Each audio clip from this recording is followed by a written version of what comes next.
Bom dia, alunos, professores, pais que nos acompanham, tudo bem? Sou a professora Elaine, vou moderar a professora Andreia. Nessa quinta-feira aí com cara de sexta, né? Todo mundo empolgado, ritmo de férias, nesse climinha de friozinho gostoso, né? Vamos lá então para o tema da nossa aula, título da nossa aula. Título: Caminhos da entrevista. Tema da aula: dinâmica da entrevista. Objetivos: retomar e explorar o gênero textual entrevista, compreender a importância dos gêneros textuais pesquisa e roteiro na produção e elaboração do gênero entrevista. Andreia? Bom dia, Elaine. Bom dia, 7º ano, professores e alunos. Mais uma aula de língua portuguesa. Antes de passar para a acolhida, eu preciso mandar beijos hoje direitinho para o professor César e alunos da escola, vou ver se eu vou pronunciar correto, professor Masaite Sekini de Suzano, beijo, e para o professor Rodrigo e alunos do 7º A, da escola professora Maria Petronila Limeira dos Milagres Monteiro, da Sul 1. Ok? Beijo para vocês. Vamos lá, agora sim, acolhida. Vamos para a acolhida. Pode colocar para eles? Slide. Você já entrevistou alguém? Planejou a entrevista? Como fez isso? Conte-nos. Vamos lá, 2 minutinhos para vocês.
Vamos lá, então. Antes de ler as respostas, um abraço para os alunos da PEI Henrique Rocha de Andrade, lá de Bauru, professor Bruno. E para os alunos da Maria de Lourdes Jundiaí, abraço para vocês. Estamos lá para as nossas respostas. O aluno Felipe do ProSérgio colocou: já entrevistei minha mãe na minha escola passada, que tinha dado a atividade. Eles são lá da Leste 4, Parque do Carmo. Mariana do Pro Rodrigo: sim, fiz para uma atividade da escola. Murilo da Pro Sandra: sim, planejei, eu escrevi as perguntas no caderno. Tinha uma aqui bem completinha, deixa eu ver. Ana Júlia da Pro Cristiane: sim, fiz um breve roteiro, depois foi só filmar. Mais, Andréia, ou tá bom? Não, tá bom.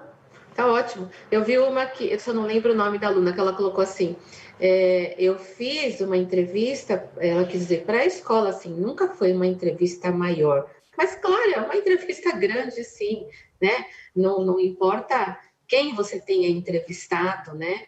Mas importa o seu trabalho, né? Isso é que é satisfatório, né? Então, vamos lá. Elaine, próximo slide, então. Eu vi que eles colocaram essa questão de fazer as perguntas, alguém até colocou roteiro. É por esse caminho que nós vamos seguir mesmo, né?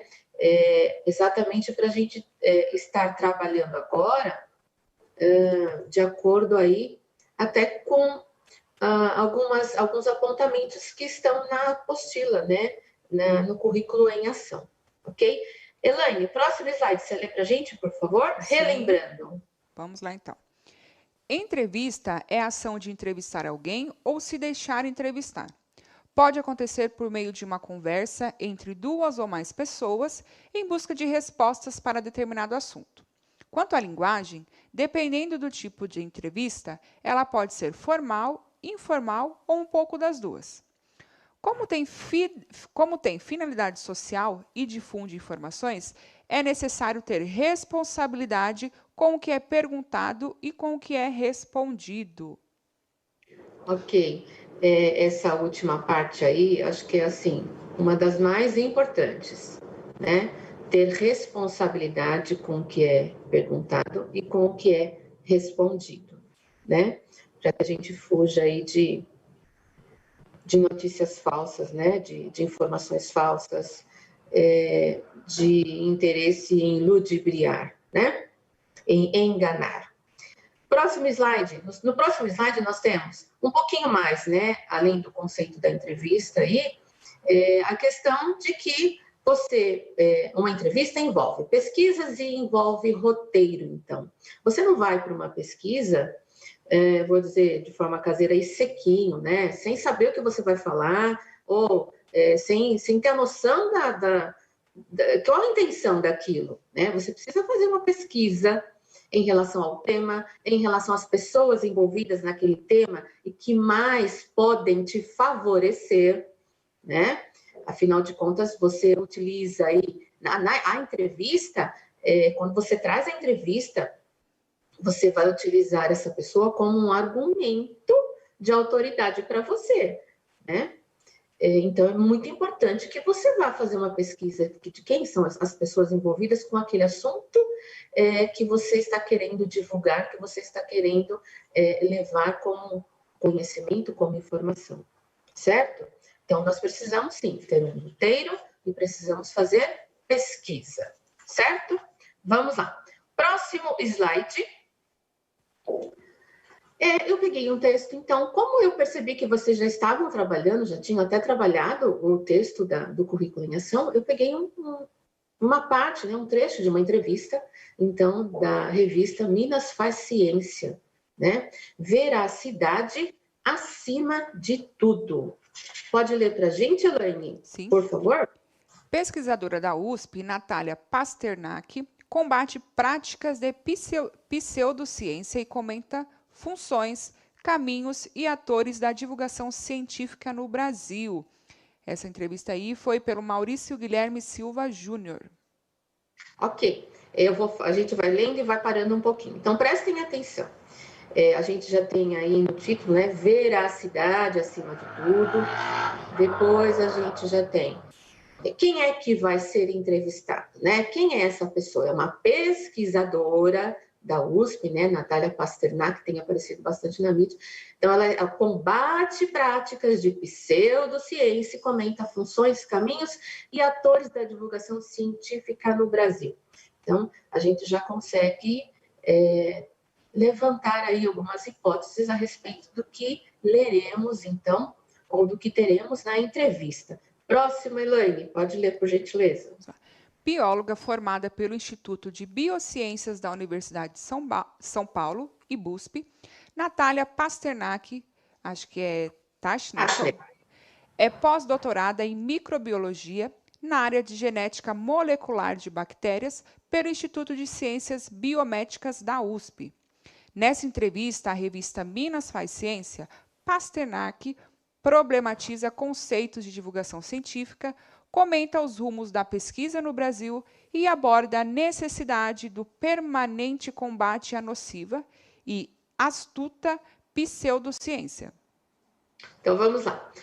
Num primeiro momento, parece que, nossa, professora, mas você trouxe um tema difícil, isso vai, né, as palavras aí vão complicar a nossa vida.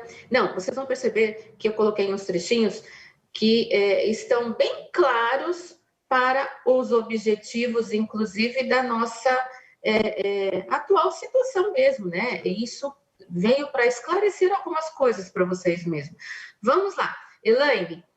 Você faz a pergunta e eu respondo. Vamos lá. Ok.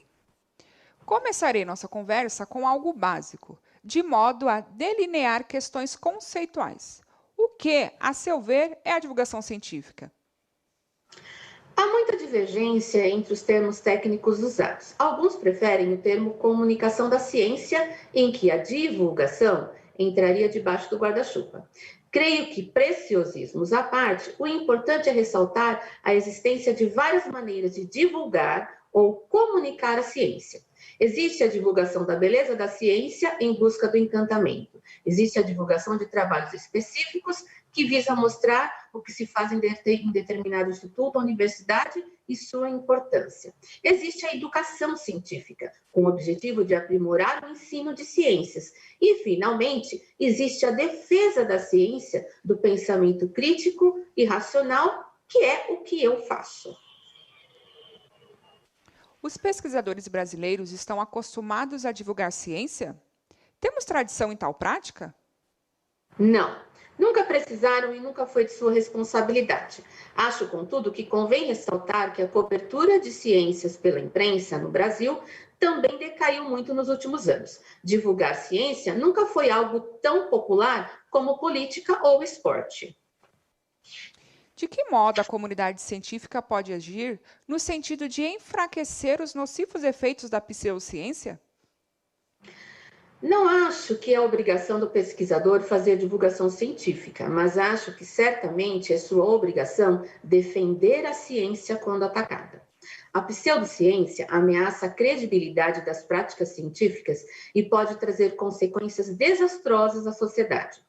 Os movimentos antitransgênicos ou antivacinas, a negação das mudanças climáticas e a medicina alternativa se fantasiam de ciência e usam a linguagem da ciência, mas não são ciência.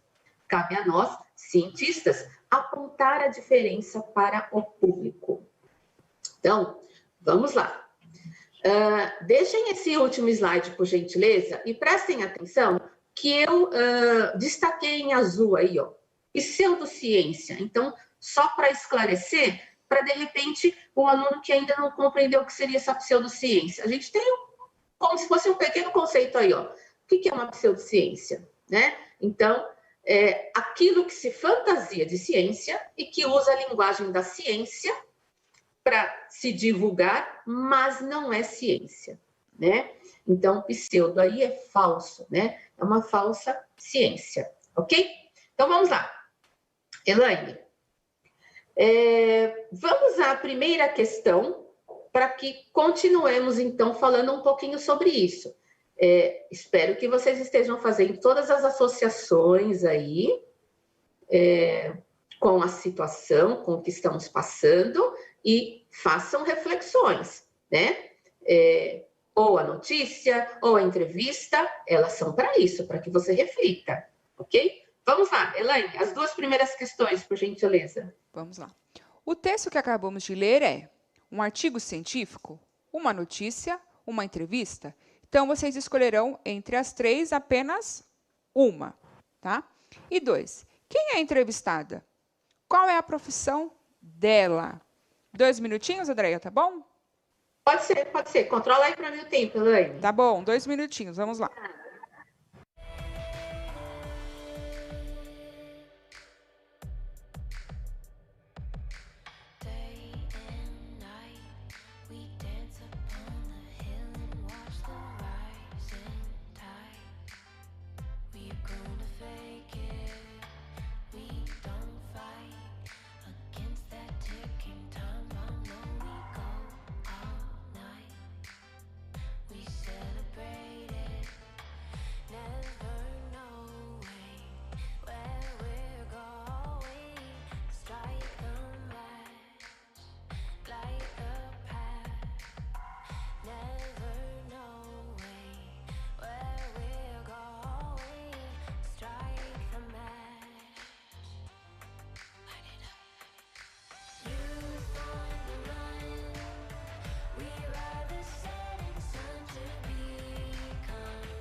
Vamos lá, então.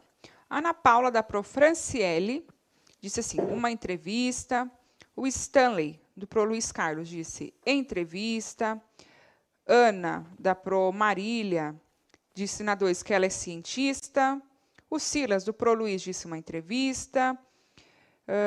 Teve alguns, André, que disseram na 1 que é uma notícia, tá? Não foram poucas respostas. Mas Não, a maioria notícia colocou... não, Pode falar. Desculpa, Elaine, notícia não, gente. Vejam que é como se fosse aí um ping-pong. Houve a pergunta, houve a resposta, houve a pergunta, houve a resposta. Houve uma breve apresentação, né? Uma introduçãozinha para depois iniciar. Então, não é uma notícia, tá? Aqui é uma entrevista. Tudo bem? Vamos lá, Elaine, pode continuar. Aí o Gustavo, da Pro Maria Flor, a Isabela, da Pro Cristiane, a Stephanie, do Pro Antônio, eles disseram que ela é uma cientista, tá? A Larissa, do Pro, acho que é da Pro Josiane, disse que ela é uma bióloga, então eles ficaram aí entre cientista e bióloga. Ok. Então, por que eu fiz a pergunta da profissão, né, da Natália? Porque faz toda a diferença, né? Quem está falando? Né? A Natália, pesquisadora, cientista, bióloga, do jeito que vocês colocaram, foi a forma que vocês conseguiram colocar? Retirou um pouquinho aí, já entenderam? Então, significa que ela tem propriedade para dizer. Ela pode dizer, ela tem por que dizer. Ela não está partindo de achismo, né? Aí, de novo, pensando aí na pseudociência, então, vocês vão encontrar várias outras formas de explicar isso, né? Que seria também um tipo de conhecimento ou uma forma de se obter conhecimento, né? Que se diz fundamentada num método científico, mas, de fato, não utiliza método científico durante os processos de pesquisa, né? Ou crenças que reivindicam de modo ilegítimo o mesmo grau de confiabilidade da ciência. Ou um saber organizado que carece do rigor de uma ciência. Então, quando isso está voltado, vai ter essa pergunta aí, eu não quero falar muito, você se utiliza disso, jogando para a sociedade uma responsabilidade, então você vai complicar tudo, né? É por isso que a Natália coloca a questão de defender a ciência. O pesquisador, ele não tem a obrigação de divulgar, mas ele tem de defender a ciência quando ela é atacada, né? Então, vamos lá. Próximas, mais 2 questões, né, Elaine? Isso. Pode ir. Desculpa, colocou a resposta para eles, não, né? Não. Põe rapidinho o slide com a resposta. Isso, para eles darem um print, desculpa. Pronto, já pode ir. Vamos lá, então. 3. Qual deve ter sido o objetivo do jornalista ao propor essa entrevista? Então, qual a finalidade, né, dele entrevistá-la? 4. Segundo a doutora Natália Pasternak, qual é a obrigação do pesquisador científico? Explique. 2 minutinhos, acho que dá, né, Andreia? Acho que dá. Deixa eu só falar uma coisa antes. Olha só. Nesse qual deve ter sido o objetivo, né, do jornalista ao propor essa entrevista. Então, ao pensar nesse objetivo, então ele fez pesquisas, ele teve um roteiro e ele foi, aliás, primeiro o roteiro, eu acho, né, porque o roteiro cabe em tudo, né? O roteiro e depois ele foi para as pesquisas. E ele está considerando aí as condições de produção. Então, o que ele vai falar, para quem ele vai falar, como ele vai falar, por que ele vai falar. Olha só, quantas perguntinhas estão envolvidas para que ele leve essa informação. Então, pensando nisso tudo, respondam essa questão número 3. Vamos lá.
Voltando então, ó.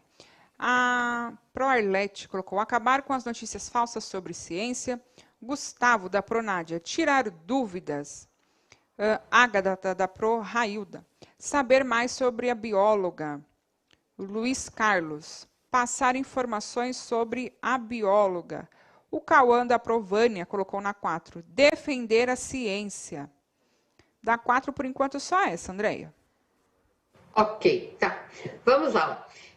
Coloquem para eles a resposta e eu vou falando junto por conta do tempo, né, Elaine? Isso, 2 minutos. Tá. Então, ó, os alunos, aqui peguei o último aqui, ó. Os alunos da professora Rosângela, da E. Guilherme de Almeida, colocaram mostrar como é importante uma divulgação científica. Perfeito, ó. Então, a terceira, possivelmente, eu usei um modalizador aí, possivelmente o jornalista tinha o objetivo de destacar a importância da divulgação científica à sociedade, porém com veracidade e credibilidade. Né? Então, olha só, usei um possivelmente, porque as outras coisas que vocês colocaram também fazem sentido, mas nós precisamos considerar o nosso contexto, né? As nossas condições aí de produção, o momento em que estamos passando. Então, isso é muito mais, né, do que dizer quem é a Natália, qual a importância da Natália, mas trazer a Natália dentro da importância que ela tem, né, para que ela faça isso, né, por si só ela faça isso. E a 4, segundo a Natália Pasternak, qual a obrigação do pesquisador científico? Ela diz que a obrigação não é divulgar, né, mas defendê-la quando atacada, já que a pseudociência ameaça a credibilidade das práticas científicas e pode trazer consequências desastrosas à sociedade, né? Não precisamos dizer mais nada, entendedores entenderão, certo? Vou precisar usar essa frase agora. Entendedores entenderão, ok? Consequências desastrosas. Então, se a pseudociência, ela tem ela não consegue se firmar dentro de um processo científico, né? Ela não pode tentar fazer isso por meio de vidas, ok? Tem mais tempo, Elaine? Acabou? Não, acabou. Ah, então tá bom. Beijo, Elaine, muito obrigada. Coloquem para eles o slide das habilidades. Por gentileza. Isso, para eles darem o print. Então, um beijo para todos. Um bom feriado, um bom fim de semana.